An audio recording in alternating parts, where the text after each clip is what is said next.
field of this body a great war goes forward against passion, anger, pride, and greed.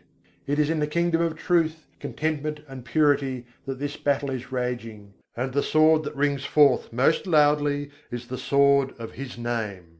Kabir says, "When a brave knight takes the field, a host of cowards is put to flight. It is a hard fight and a weary one, this fight of the truth seeker. For the vow of the truth seeker is more hard than that of the warrior or of the widowed wife who would follow her husband. For the warrior fights for a few hours, and the widow's struggle with death is soon ended. But the truth seeker's battle goes on day and night; as long as life lasts, it never ceases." 38. The lock of error shuts the gate: open it with the key of love. Thus, by opening the door, thou shalt wake the Beloved. Kabir says, "O brother, do not pass by such good fortune as this." 39. O friend, this body is His lyre: He tightens its strings, and draws from it the melody of Brahma. If the strings snap and the keys slacken, then to dust must this instrument of dust return. Kabir says, "None but Brahma can evoke its melodies." 40. He is dear to me indeed who can call back the wanderer to his home. In the home is the true union, in the home is enjoyment of life. Why should I forsake my home and wander in the forest? If Brahma helps me to realize truth, verily I will find both bondage and deliverance in home. He is dear to me indeed who has power to dive deep into Brahma, whose mind loses itself with ease in his contemplation. He is dear to me who knows Brahma and can dwell on His supreme truth in meditation, and who can play the melody of the Infinite by uniting love and renunciation in life. Kabir says, "The home is the abiding place, in the home is reality, the home helps to attain Him who is real. So stay where you are, and all things shall come to you in time." 41. O Sadhu, the simple union is the best. Since the day when I met with my Lord, there has been no end to the sport of our love. I shut not my eyes, I close not my ears, I do not mortify my body.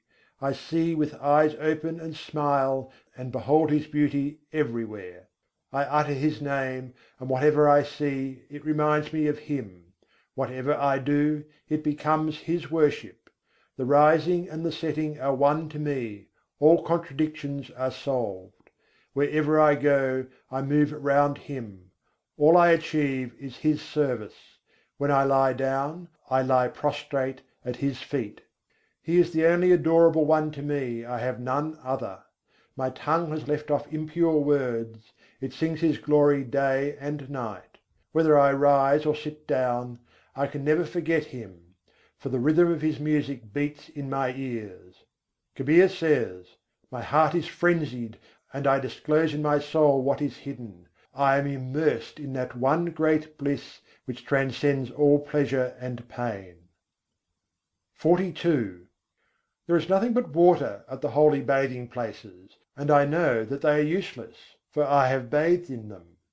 The images are all lifeless, they cannot speak: I know, for I have cried aloud to them. The Purana and the Koran are mere words: lifting up the curtain, I have seen. Kabir gives utterance to the words of experience, and he knows very well that all other things are untrue. 43. I laugh when I hear that the fish in the water is thirsty. You do not see that the real is in your home, and you wander from forest to forest listlessly. Here is the truth: go where you will, to Benares or to Mathura, if you do not find your soul, the world is unreal to you. 44. The hidden banner is planted in the temple of the sky. There the blue canopy decked with the moon and set with bright jewels is spread. There the light of the sun and the moon is shining. Still your mind to silence before that splendour. Kabir says, "He who is drunk of this nectar wanders like one who is mad." 45. Who are you? And whence do you come? Where dwells that Supreme Spirit? And how does He have His sport with all created things? The fire is in the wood, but who awakens it suddenly? Then it turns to ashes, and where goes the force of the fire? The true Guru teaches that he has neither limit nor infinitude. Kabir says, "Brahma suits his language to the understanding of his hearer." XLVI O Sadhu, purify your body in the simple way. As the seed is within the banyan tree, and within the seed are the flowers, the fruits, and the shade; so the germ is within the body, and within that germ is the body again. The fire, the air, the water, the earth, and the ether: you cannot have these outside of Him. O Qazi, O Pundit, consider it well: what is there that is not in the soul? The water filled pitcher is placed upon water, it has water within and without. It should not be given a name, lest it call forth the error of dualism. Kabir says, "Listen to the word, the truth, which is your essence. He speaks the word to Himself, and He Himself is the Creator." XLVII There is a strange tree which stands without roots and bears fruits without blossoming. It has no branches and no leaves, it is lotus all over. Two birds sing there: one is the Guru, and the other the disciple. The disciple chooses the manifold fruits of life and tastes them, and the Guru beholds him in joy. What Kabir says is hard to understand. The bird is beyond seeking, yet it is most clearly visible. The formless is in the midst of all forms. I sing the glory of forms.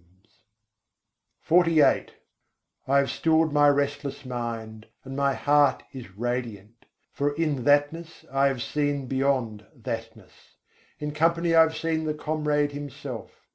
Living in bondage I have set myself free, I have broken away from the clutch of all narrowness. Kabir says, "I have attained the unattainable, and my heart is coloured with the colour of love."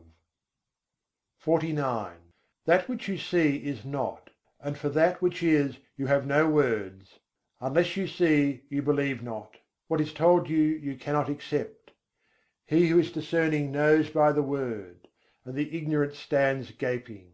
Some contemplate the formless, and others meditate on form: but the wise man knows that Brahma is beyond both. That beauty of His is not seen of the eye, that metre of His is not heard of the ear. Kabir says, "He who has found both love and renunciation never descends to death." L The flute of the Infinite is played without ceasing, and its sound is love. When love renounces all limits, it reaches truth. How widely the fragrance spreads! It has no end, nothing stands in its way. The form of this melody is bright like a million suns. Incomparably sounds the veena of the notes of truth. End of Poems of Kabir, Part II, Poems 1 to 50. Recording by Algie Pug.